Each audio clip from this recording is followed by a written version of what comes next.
ప్రియమైన సహోదరి సహోదరులారా, ఒక మనిషి జీవితం ఫలించాలంటే తప్పకుండా దేవుని సహకారము, సహాయము మనిషికి అవసరం. దేవుని సహకారము, సహాయము తీసుకోవాలి. ప్రతి ఉదయకాలం లేచిన వెంటనే ఆయన ఆలోచన అడగాలి. దేవా, మీ ఆలోచన ఏంటి నా పట్ల ఈరోజు?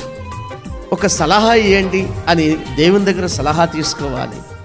ఆయన చిత్తం ప్రకారం నడవడానికి ఒక మనుష్యుడు తన జీవితాన్ని ఆయన చేతుల్లో ఉంచాలి. ఎప్పుడైతే దేవుని చేతుల్లో మనిషి జీవితం ఉంటుందో దేవుడు బహుగా ఫలింపజేస్తాడు. ఎందుకంటే యేసు ప్రభువు మంచి వ్యవసాయకుడు. ఆయన విత్తనం వేస్తే బహుగా ఫలిస్తుంది. మనము ఫలించాలన్నప్పుడు దేవుని చేతుల్లోకి వెళ్ళిపోవాలి.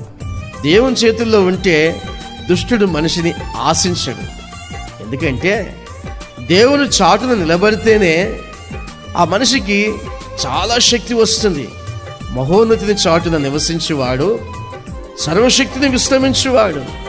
అతని మీదకి అపాయాలు రావు. అనేకమైన అపాయాలు చుట్టుపక్కల జరుగుతున్నా అతని మీదకి రావు. ఇంటికి ఏ తెగులు రాకుండా దేవుని హస్తం తోడుగా ఉంటుంది.